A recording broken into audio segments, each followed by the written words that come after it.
What is up, guys? This is the Alex and Nisha Station 140 coming at you live today. Today is December 5th. The time now is 2:39 p.m. And guys, it's time to get started with our Japanese lessons. So, I remember I told you before I would try to figure out how often will I post videos. So, it depends on how often I'm off from work. Um, but I'll do my best each week to post videos. But for today, we're going to start officially with the Japanese book. Like I said before, complete Japanese grammar book. And all credit goes to this person here, Eriko Sato, PhD. So, today we're going to be starting with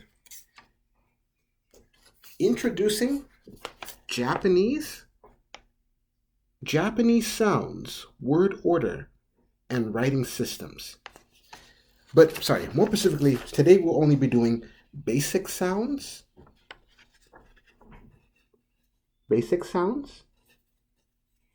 and pitch. So, as a learner in the Japanese, I personally try to avoid using Romaji.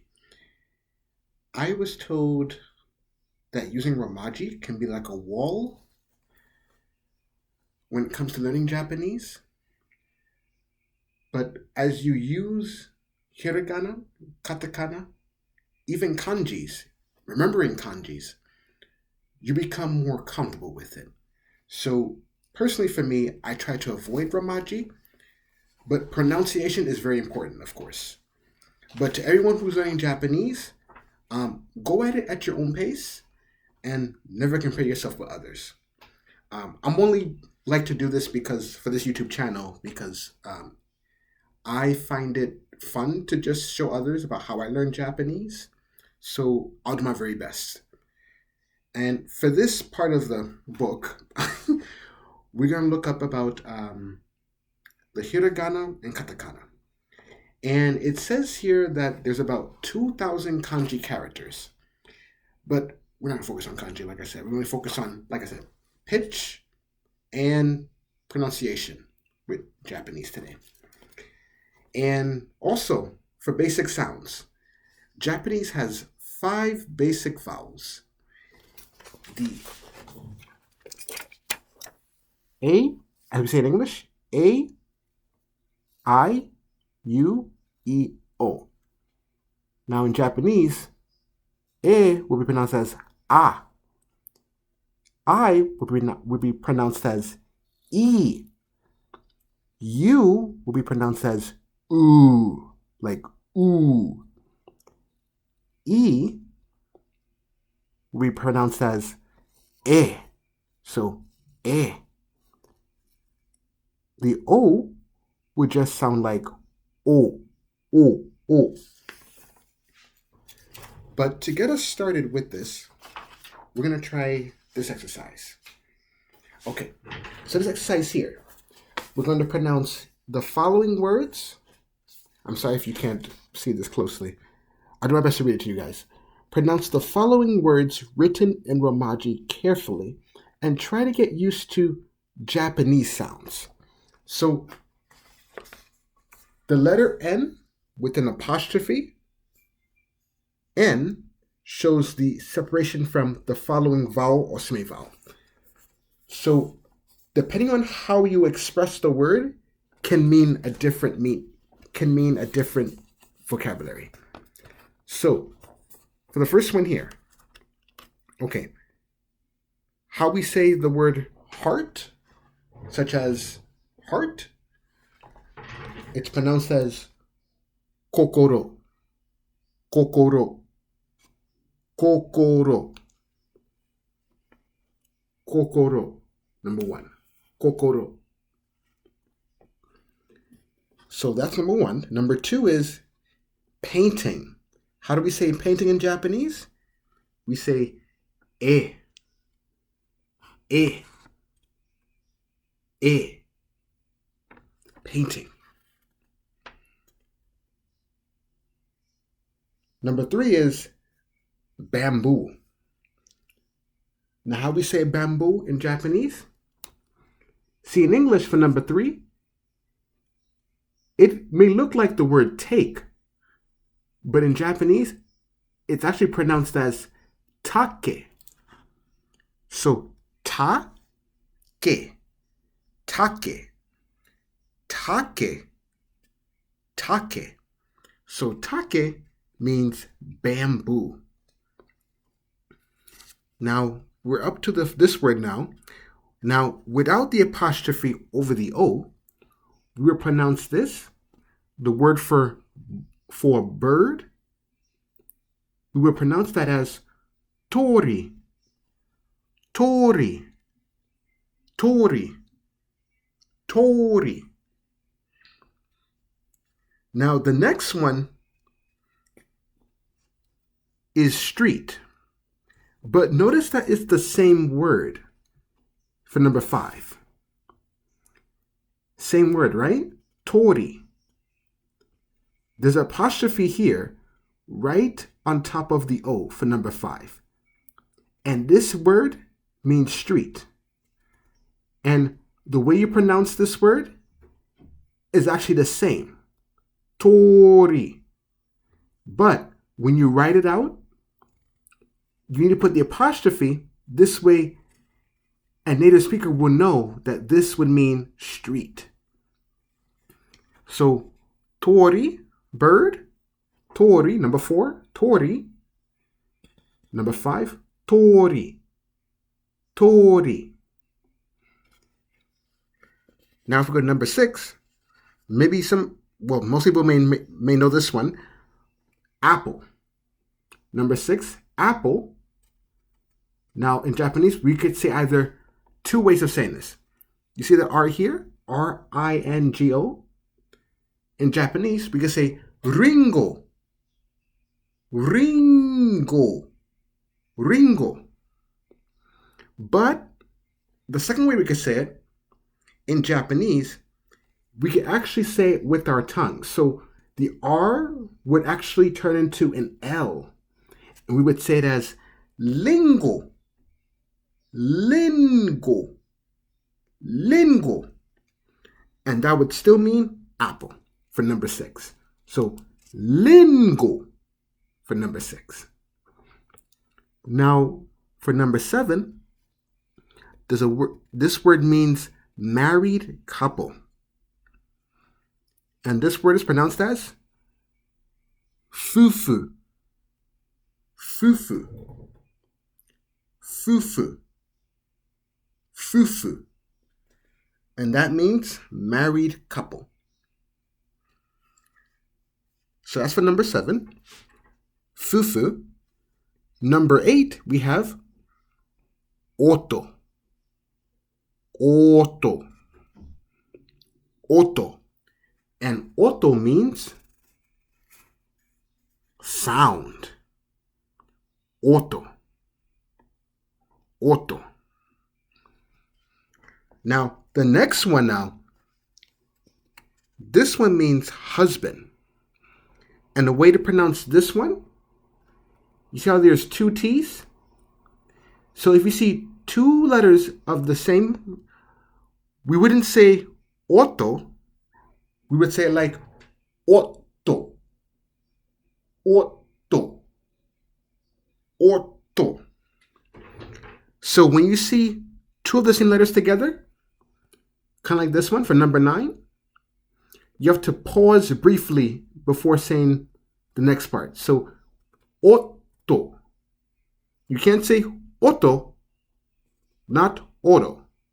It's pronounced as number 9, otto. Otto. And that means husband. The next one we have is anniversary. So for this one, you pronounce this as kinen. Kinen for number 10. Kinen. Kinen. Kinen. And kinen means anniversary. Then we have number 11. Now for this one, you see how there's an apostrophe for number 11. So for that one, you could say it as keen in. Keen in. Keen in. It sounds the same as number 10, but if you were to write it out with an apostrophe above the N for number 11, that word would mean non-smoking. So, kinen, kinen, kinen, kinen. Then we have the last one here. Honyaku. Honyaku.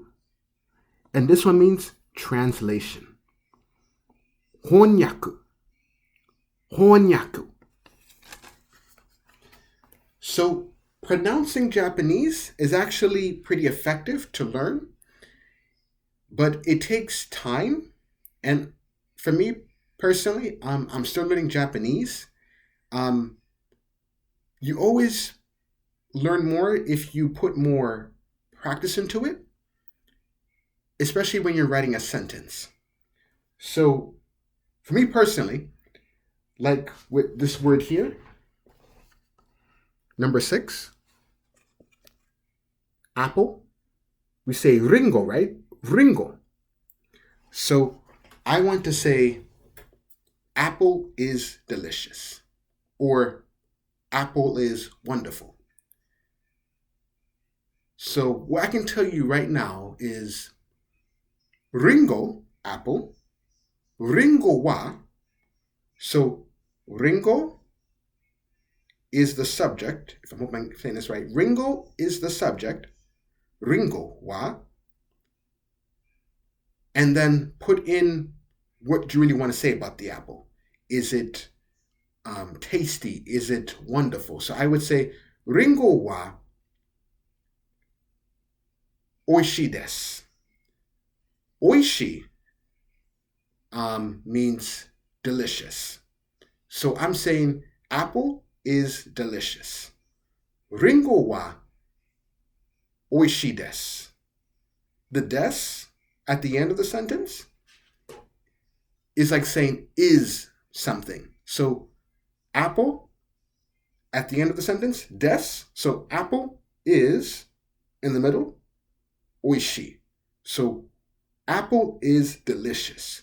Ringo wa oishii desu.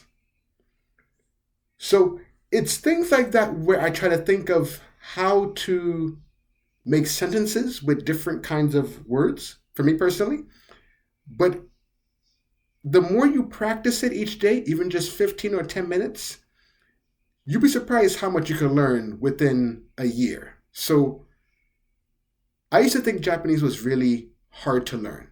And it is a hard language to learn.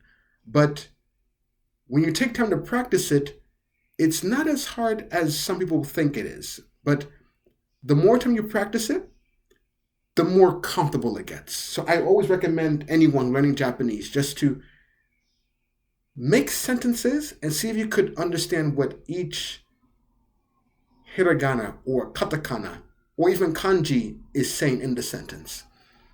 And the more you do that, the more easy it is to come up with sentences in Japanese. But I hope that helps. So let's try the next exercise. We're going to try this one. Pitch. And I'm really sorry about the camera. I'm going to try my best to get a better camera. This way you guys can see a lot better.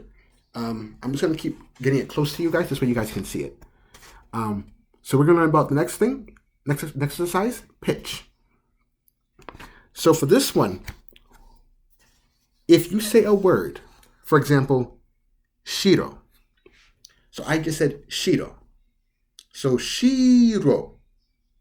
Shiro. Shiro actually means white. It actually means white for number 1. Shiro. Shiro. I'm overly saying that, but shiro. Shiro. Now, if you were to say it with a low pitch, if you say it like shiro, shiro, this one here, you see where it says castle? It has the same romaji there. Shiro, shiro. But over here, high pitch. So shiro means white. But shiro means castle. So shiro, white. Shiro means castle. Okay, now for the next one, you have ame. Ame. Ame with a high pitch means rain for number 2. Ame means rain for number 2. Now, low pitch, ame, ame, ame, and that means candy. Ame, ame, and that means candy. So, ame, candy, ame, rain. Now, number 3, we have hashi. So just now, the way I just said it, I just said hashi. There was no pitch in that. I don't think there was no pitch the way I said just now. So if I were to say with a high pitch, hashi, hashi. Hashi is chopsticks for number 3.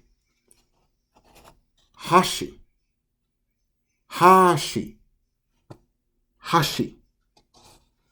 Then we have this one here, number 3, but on the right side, or your left side, I'm sorry. Low pitch for hashi is hashi, hashi, hashi, hashi, and that means bridge. Hashi, hashi. So, hashi, chopsticks. Hashi, bridge. Hashi, bridge. Then we have kami. Kami. Most of you may know this one. Kami. And that means God. Kami. But another meaning for kami with low pitch is paper. Kami. Kami. Kami. Kami. So, kami, God. Kami, paper. Kami, kami, God. Kami, paper. Okay, this last one here too. Kaki. Oops, sorry. Kaki. Kaki.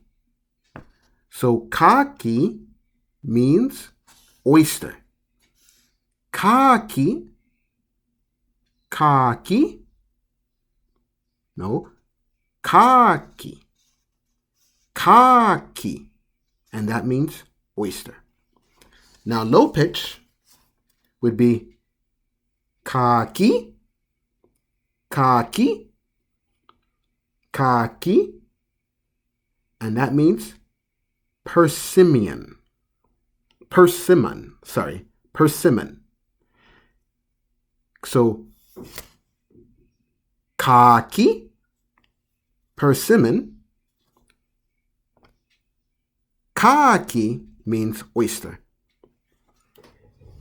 So, kaki, oyster. Kaki, oyster. Then, kaki, kaki, persimmon. Persimmon. Now, next time, guys, we're going to go over this next page here, okay? Basic hiragana. And I'll do my very best again to post these videos more than once a week. This was sort of a first test run for this week, but I want to do it more frequently than just once per week. So if you have any questions too in the chat, just feel free to leave it in the comments, or any ideas for the channel if you guys want me to do something different. Also, if you have any questions about Japanese, I'll try my best to answer them too. And I'll ask my sources as well.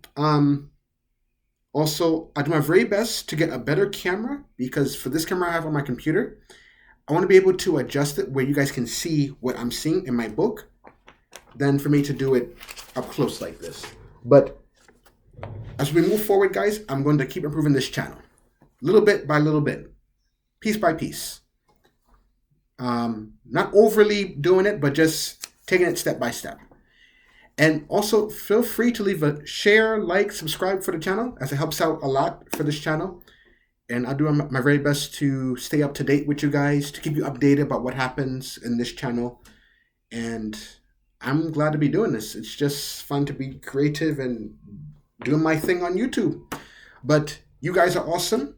And also, I want to do a video too on, I did it, I think, again, 2 or 3 years ago, but how to make a good peanut butter smoothie. It's time to really put that in again, because since the pandemic hit, my diet has really changed. I'm 29 years old, and, you know, you gotta be careful with what you eat, but haven't had that in a very long time. And it's good to have something maybe you could just make at home where it's safe, you know, something where you don't have it too much. But I want to bring back that too. Bring that back with the peanut butter smoothie. I think it was peanut butter smoothie I made in front of the video. We're gonna do that. We're gonna do that. Also, I feel like I want to do my very best to just bring more content to you guys with what I do when it comes to making food or a drink, the things I eat, why I eat it. It's good. But mostly we'll start off with Japanese to start off with. And actually, Japanese food is very, very good. My favorite is takoyaki to this day. Still takoyaki. Very delicious. Hopefully, if we get some Japanese food, we could post it here on YouTube to show you guys how we make our takoyaki. But that'll be for another time. But for now, next time, we'll go over that next lesson from this book, Complete Japanese Grammar. So I look forward to seeing you guys again sometime next week. And I'll see if I can get my videos out a lot quicker. Hopefully maybe 2 or 3 times. We'll see. Sorry, but you guys have been awesome. And again, please feel free to leave a share, like, subscribe. It really helps out the channel. And I hope everyone is doing well and being safe. And most importantly, mask up and don't let COVID catch you. Okay, guys. Peace.